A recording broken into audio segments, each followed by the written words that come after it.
नमस्कार। About India channel में मैं अनिल केसी आपका स्वागत करता हूं। अबाउट इंडिया चैनल का वास्तविक उद्देश्य भारत की संस्कृति, भारत के विरासत से आज की युवा पीढ़ी को परिचय कराना, और इसके अंतर्गत आज जो हम लोग श्रृंखला लेकर आए हैं वह है भारतीय संगीत के अंतर्गत राग। हम लोग इस चैनल के पीछे के उद्देश्य को जो हम लोगों ने थोड़ा और ब्रॉड किया है, और उसमें यह है कि जैसे संगीत है, नृत्य है, या फिर चित्रकला है, या फिर स्थापत्य है, इन सब की जानकारी होने से एक युवा पीढ़ी में एक गर्व की अनुभूति होती है, भारतीय होने का गर्व। तो हमने भारतीय होने का जो गर्व है उसको और आगे बढ़ाने की जो एक मिशन है उसको हम लोग आगे लेकर चल रहे हैं। तो आइए जो है वह आज की श्रृंखला में हम लोग लेके चल रहे हैं, और वह है राग। राग क्या है, आइए देखते हैं राग क्या है। संगीत के अंतर्गत राग की अक्सर चर्चा होती है, तो राग क्या है।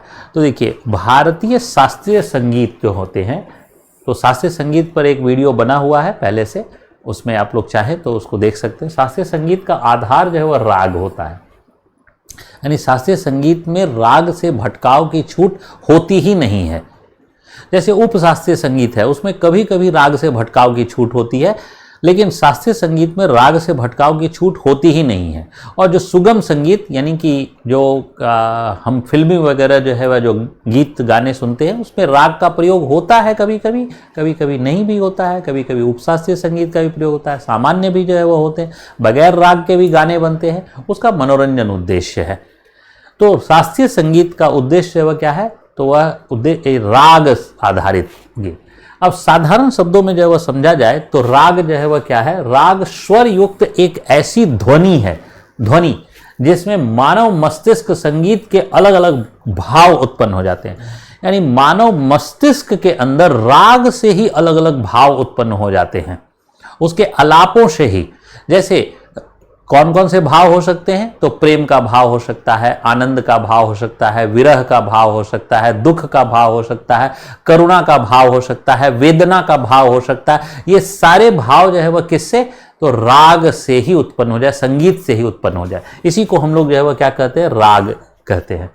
संगीत की उत्पत्ति जो होती है उसमें के संदर्भ में हम लोगों ने एक वीडियो बना रखा है, फिर से जो मैं बता रहा हूं कि संगीत की जो उत्पत्ति होती है नाद से होती है। नाद श्रुति में कन्वर्ट होता है, श्रुति स्वर में, स्वर सप्तक में, सप्तक थाट में, और थाट के बाद राग। इसका मतलब है राग की उत्पत्ति जो है किसके बाद होती है, थाट के बाद होती है, और शुरुआत जो होती है वो कहां से, नाद से होती है। तो इसमें हम लोगों ने पहले डिफाइन कर रखा है कि सारे जो है वह शब्द जो है वह क्या है, एक वीडियो में जो है वह डिफाइन कर रखा है, चाहे जो रुचि रखते हैं वो देख सकते हैं। राग के कुछ नियम होते हैं, यानी उन नियम के आधार पर ही राग गाए जा सकते हैं, यानी बगैर नियम के राग नहीं गाए जा सकते हैं। अब क्या नियम हो सकता है, तो राग की उत्पत्ति थाट से होती है, पहला नियम। दूसरा नियम है कि राग में न्यूनतम 5 स्वर होते हैं और अधिकतम जो है वह 9 स्वर होते हैं, ये दूसरा नियम है। तीसरा है कि राग में आरोह और अवरोह दोनों का होना आवश्यक है। अब आरोह क्या है, आरोह जैसे जो है वह सप्तक है, तो सप्तक में सा रे ग म प ध नि सा, और उसके बाद अवरोह जो है शा नी धा प म ग रे शा। तो ये जो है वह आरोह और अवरोह ये उपस्थित होना ही जो है वह चाहिए। और ये जो है वह कई प्रकार के होते हैं। ये जो है वह हम लोग प्रथम वर्ग का कहे, द्वितीय वर्ग में जो है वह फिर आ जाता है सा रे, ठीक है, रे ग म। तृतीय वर्ग में सा रे ग, ठीक है, रे ग म। चतुर्थ वर्ग में सा रे ग म, ठीक है। पंचम वर्ग में ऐसी प्रकार 5 जो है वह इस प्रकार से आगे बढ़ता रहता है। अब देखिए, जो राग होते हैं, इस राग में जो है वह क्या है कि सा म प, इनको कभी भी वर्जित नहीं किया जा सकता, इनका प्रयोग होना ही है। ये जो स्वर हैं, इन स्वर में जो है वह इनका प्रयोग जो है वह होना ही है सप्तक में, क्योंकि इसी से संवाद उत्पन्न होते हैं। इसका देखिए, राग में न्यूनतम 5 स्वर जो है वह होने चाहिए, जैसा मैंने बताया था 5 स्वर होने चाहिए। और स्वर की संख्या के आधार पर ही जो है वह दरअसल क्या होता है, रागों का वर्गीकरण होता है, यानी रागों के जातियों का निर्धारण होता है। तो जाति जो है वह कोई जो समाज में जातिवाद देखने को मिलता है उस प्रकार की कोई जाति नहीं है, बल्कि जो है वह ये वर्गीकरण का एक तरीका है। तो यहाँ पर भी वर्गीकरण जो है वह होता है। जैसे संपूर्ण जाति, तो संपूर्ण जाति के जो राग होते हैं उसमें 7 स्वरों से युक्त होते हैं, षाडव जाति 6 स्वरों से युक्त होते हैं, औडव जाति 5 स्वरों से युक्त होते हैं। तो इस प्रकार जो है वह राग के जो है वह की जातियां होती हैं। इसके पश्चात जो है अब इन सब की संपूर्ण षाडव और औडव की सबकी उपजातियां भी जो है वह होती हैं, जिसके बारे में हम लोग यहाँ चर्चा नहीं करने जा रहे हैं। अब देखिए, भारतीय संगीत में जो है वह देखा जाता है कि लगभग 32 थाट जो है का वर्णन है, परंतु वर्तमान समय में देखा जाए तो 10 थाट का प्रयोग जो है वह ही हो पाता है। और कर्नाटक संगीत, जैसे जो एक हिंदुस्तानी संगीत है, कर्नाटक संगीत है, दोनों के मध्य के अंतर को भी हम लोगों ने अपने वीडियो में दे रखा है। तो कर्नाटक संगीत में जो है वह कितना है, तो थाटों की संख्या जो है वह कितनी है, 72 जो है वह। अब जो है वह बात करते हैं हम लोग थाटों का क्या काम है। तो थाटों के आधार पर भी रागों का वर्गीकरण किया जाता है, और इसके आधार पर फिर जो है वह क्या होता है, रागों की संख्या जो है वह निर्धारित की जाती है। हालांकि रागों की कितनी संख्या है इसका कोई जो है वह निश्चित अनुमान नहीं है। कोई नहीं कह सकता है कि रागों की इतनी संख्या है, ये मैं भी नहीं कह सकता हूं, और बड़े बड़े विद्वान जो है वो भी नहीं बता पाते हैं कि एक्चुअल में रागों की संख्या कितनी है। सब में जो है वह अलग अलग जो है वह सूचनाएं हैं, और सब में अलग अलग मत भिन्नताएं हैं। अब देखा जाए, अनुमान जो है वह किया जाए तो 378 राग आज के समय में जो है वह प्रचलन में जो है वह आती है। एक संख्या जो है वह मुझे प्राप्त हुआ जिसमें हम लोग कह सकते हैं 378 राग जो है वो प्रचलन में है, ठीक है।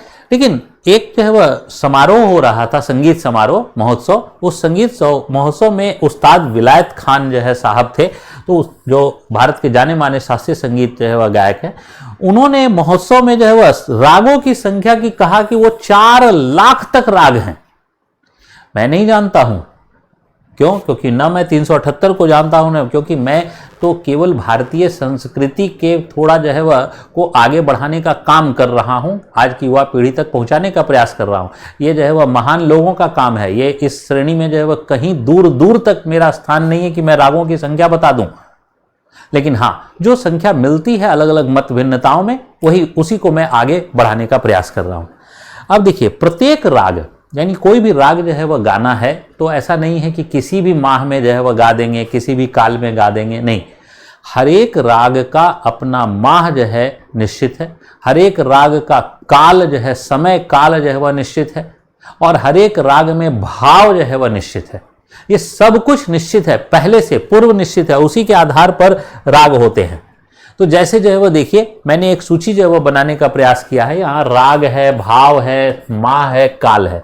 तो यहाँ माह जो है वह आप लोगों की सहूलियत के लिए मैंने ग्रेगोरियन कैलेंडर के माह जो है वह उठाए हैं, लेकिन ग्रेगोरियन कैलेंडर के माह वहाँ में नहीं गाए जाते थे, बल्कि वह हिंदी कैलेंडर के हिसाब से जो है वह गाए जाते थे। जैसे जो है वह अब जैसे देखिए हिंडोला, तो हिंडोला जो है वह क्या है, भाव मिठास का है। माह जो है वह मार्च और अप्रैल, और गाया कब जाता है, प्रातः काल में। अब इसी प्रकार जो है वह देखिए दीपक राग है, तो दीपक राग में जो है वह करुणा का भाव है, मई और जून के महीने में गाया जाता है और दोपहर में गाया जाता है, ठीक है। अब मालकौंस राग है, तो मालकौंस राग विश्राम का एक राग है, जनवरी और फरवरी के महीने में और अर्धरात्रि में, ठीक है। इसी प्रकार जो है वह देखिए जैसे बिलावल है, तो बिलावल जो है वह सौंदर्य और प्रेम का भाव है इसमें, और जुलाई और अगस्त के महीने में और सायंकाल में। इसका मतलब है कि हर एक राग के अपने अपने जो है वह क्या है, समय काल हैं, अपने अपने भाव हैं, और अपने अपने जो है वह माह है। इस प्रकार से भारत में जो है वह राग प्रचलित है, और इसी कारण जो है वह रागों की संख्या जो है वह, चूंकि भाव बहुत सारे हैं, माह बहुत सारे हैं, तो सबका परमुटेशन कॉम्बिनेशन अगर जो है वह बिठाया जाए तो रागों की संख्या बहुत अधिक जो है वह हो जाती है।